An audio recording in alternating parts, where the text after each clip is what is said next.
Pozdravljeni! Zopet je čas za naš običajni komentar novic, kjer si bomo skupaj ogledali, kaj se je zanimivega zgodilo v svetu Formule 1, seveda v preteklih dneh.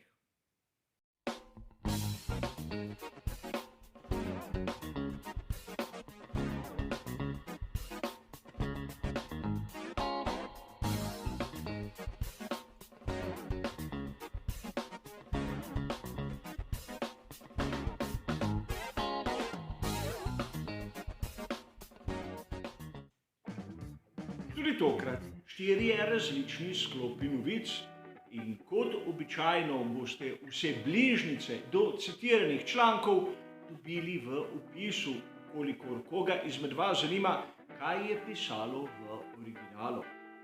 A da ne bomo kot običajno predolgi, je najbolje, da začnemo z našim prvim sklopom.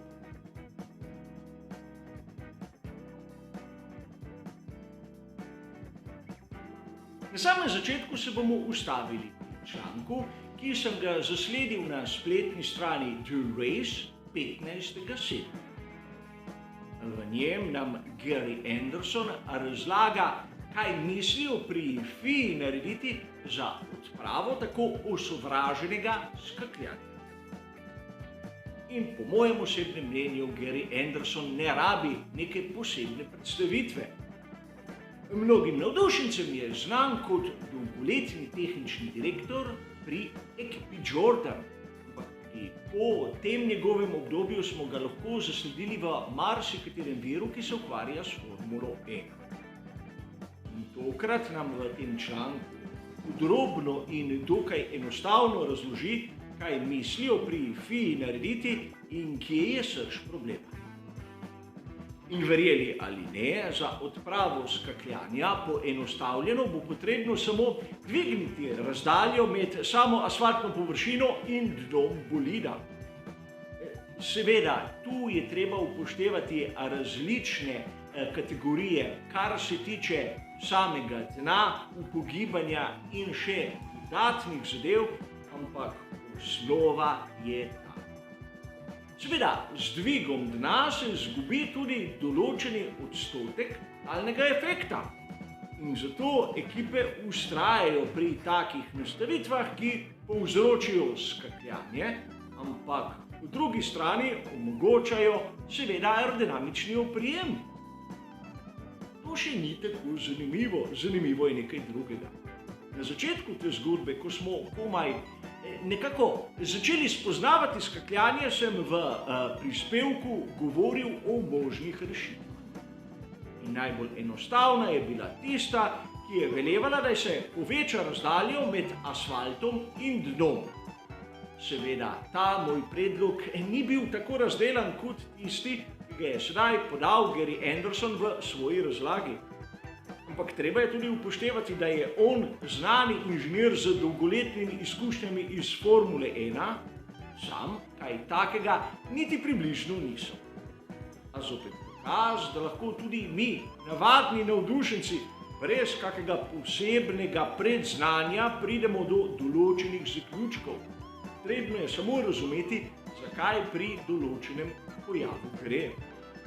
In seveda, mi, navdušenci, bomo le težko dobili tiste prave, dokončne odgovore, ampak principe bomo pa lahko razumeli in tako tudi v osnovi dali neko razlago, ki je lahko tudi utemeljena, kot v tem primeru.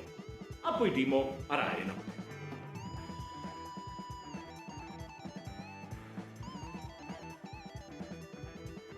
V našem drugem sklopu se bomo ozrli na spletno stran racefans.com.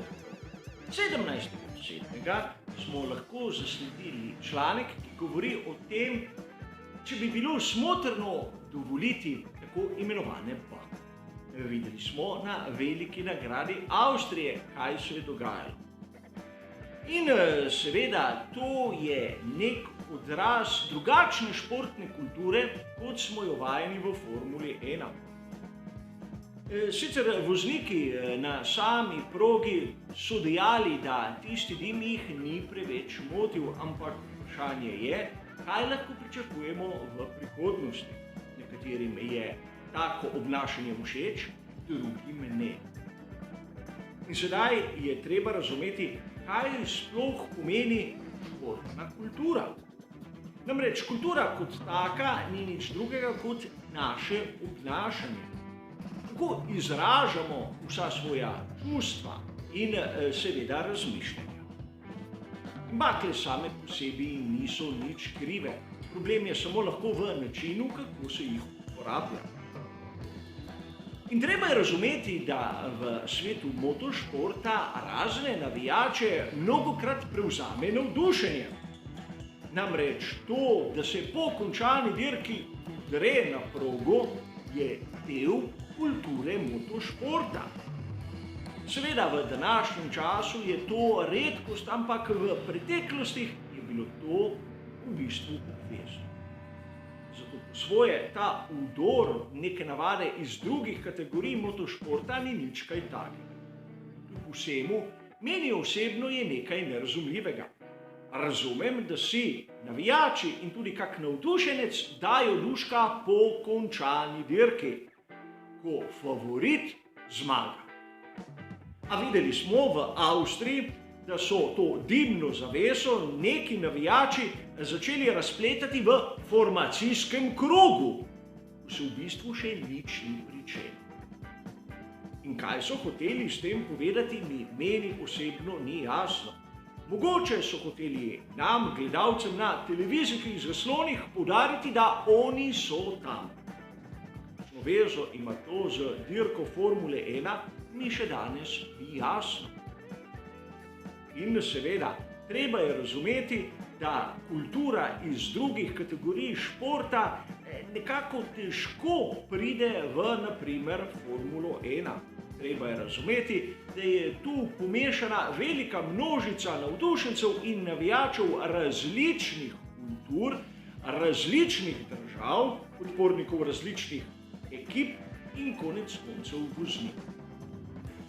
Zato je treba biti malce strpni, ampak po drugi strani se lahko začnemo upravičeno spraševati, kakšen pomen imajo določene bakle, še posebej preden se je karkoli začelo dogajati. In tudi to bi moralo biti neke vrste vodilo za v prihodnje.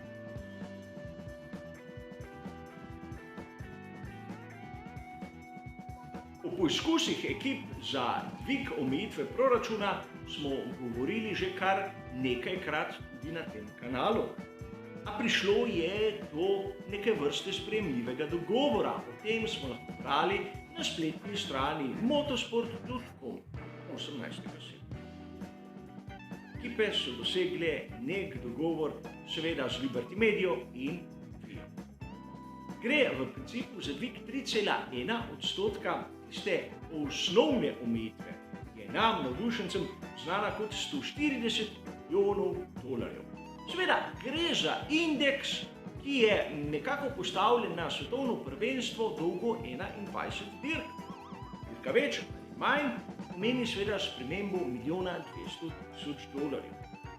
Ekipe bi si želele spremembo 5%, ampak kot običajno gre za pogajanja, kjer se verjetno cilj postavi malce višje, zato da se z nižanjem pride pač do tistega, kar si kdo v resnici želi.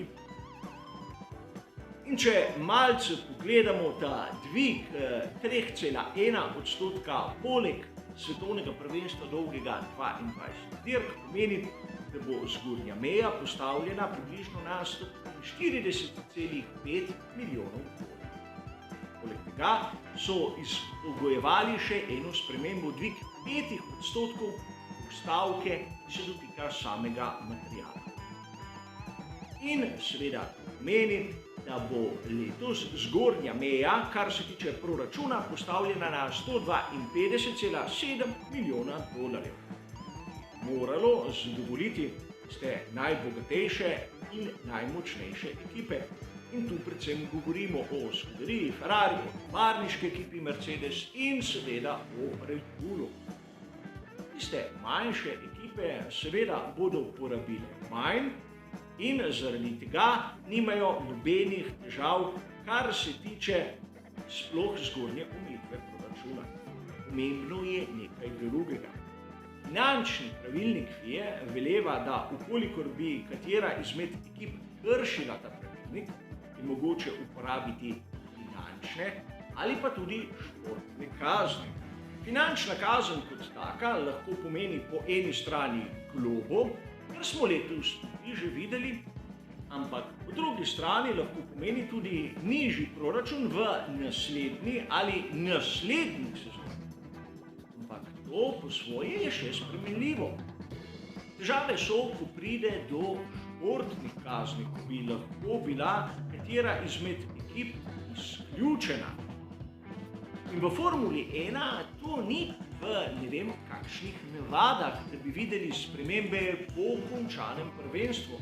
Sicer imeli smo nekaj primerov. Naprimer, izključitev Michaela Schumacherja po trku z Jacquesom Villeneuvom leta 1997 ali leta 2007, ko so zaradi afere Spygate šli Ferrari. Ampak v Formuli 1 ni v navadah, naprimer kot v atletiki, da bi lahko zaradi kakšnih dopinških afer spremenili športni rezultat prvenstev. Kolikokrat se je zgodilo, naprimer tudi na olimpijskih igrah, da smo mesece po končanem tekmovanju videli spremembe. V Formuli 1 takih navad ni. Ampak finančno poslovanje se bo res zaključilo in pregledovalo morda že v začetku naslednje sezone. Zato je bilo potrebno dobiti nek kompromis. Nek kompromis, ki bo seveda zadovoljil vse, ampak nobenega naredil preveč srečnega. In upam, da s to spremembo so nekaj takega dosegli dvig je, ampak ne tolikšen, da bi v resnici spremenil zadeve. A pojdimo k našem zadnjem sklopu.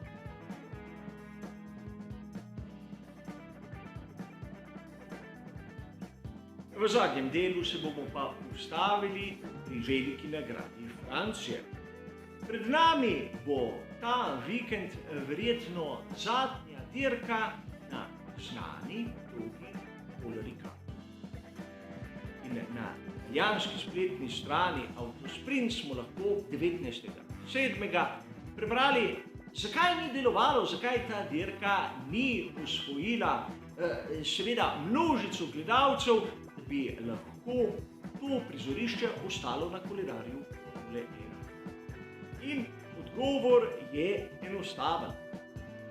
Dirka tu ne zanima nikogar. Ko smo videli veliko nagrado Francije po dolgem premoru leta 2018, je seveda bilo zanimivo. Ampak proga kot taka izgleda, da mnogih navdušencev ne navdušuje. Namreč tiste velike izletne cone, ki so tako malce neobičajno pobarvane, lahko marsikoga zavedejo.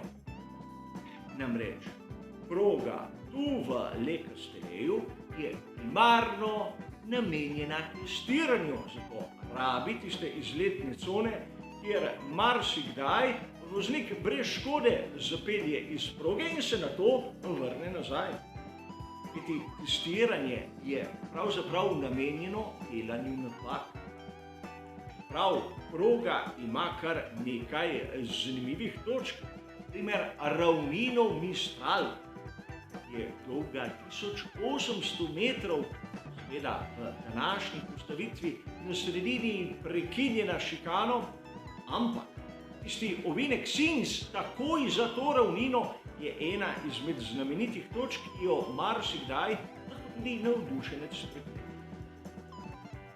Ta testna proga kot taka bi lahko imela prihodnost v Formuli 1, če bi se malček bolj potrudili. Se bomo bolje razumeli. Kupil jo je Bernie Ecclestone, ko je prejšnjim upravljavcem šlo slabo. In ko se je ločil od njegove bivše žene Slavice, je ta prišla do tega objekta. In nato so leta 2018 odprli ponovno tu veliko nagrado Francije, ampak od tistega trenutka naprej se ni zgodilo nič. Naprimer, če lahko imamo v Združenih državah Amerike 3 velike nagrade, od katerih 2 bosta potekali na lokaciji, ki je manj zanimiva od tiste na progi Paul Ricarda, nam je jasno, da v samo promocijo dogodka lastniki proge niso vložili nič. Tudi spremljevalne dejavnosti tu so neobstoječe. V Združenih državah Amerike imamo koncerte, imamo dogodke in seveda to manjka predvsem tu. Manjka to, da bi znali narediti dirko zanimivo. A Francija kot taka si zasluži veliko nagrado. Ima voznike, ima bogato zgodovino, konec koncev ima ekipo in seveda proizvajalca pogonskih sklopov. Zato upam, da v bližnji prihodnosti bomo veliko nagrado Francije ponovno videli na koledarju. Ali bo to na progi v Le Castelleju ali kje drugje, bomo seveda odkrili skupaj. Nekaj ne smemo pozabiti. Temu, da velika nagrada Francije v sedanji obliki ni pritegnila velikega števila gledalcev, si jo bomo vsi mi zapomnili po eni majhni malenkosti.